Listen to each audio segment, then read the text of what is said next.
So let's take a look at agave worm salt. Here we are in Walmart in Mexico, and these sell for about $8 50 cents or £8.50, 170 Mexican pesos. And you can see here it says accompany a good mezcal or tequila by sprinkling a little bit of worm salt onto a slice of orange or lemon.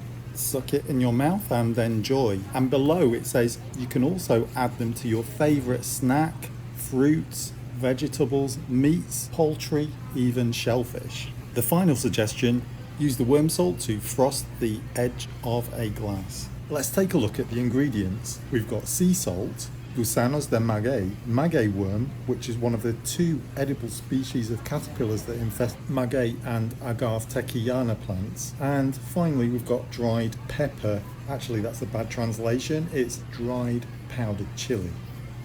Now, strangely, on the nutritional information, there's no protein. Very peculiar, considering there are these little worms in. Now look at this box, it's loaded with information. Here we go. From the moment it is born, the agave worm spends its life eating only agave pulp. Reaching its adulthood, we carefully select and extract it. The worm is then dried and carefully ground with hand-harvested Oaxacan sea salt and dried Oaxacan chilies. The result is the best agave worm salt ever created.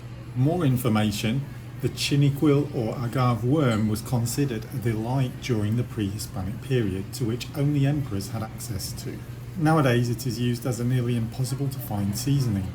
Gran Mitla's agave worm salt is obtained directly from the agave worm that spends all its life feeding itself only from the heart of the agave cactus until it is fully grown, at which time we extract it, carefully select the adult ones and give back the young. We then let it dry and grind it with Caxton regional hot chili peppers and organic sea foam salt, a delight ready to use, as did the emperors of old.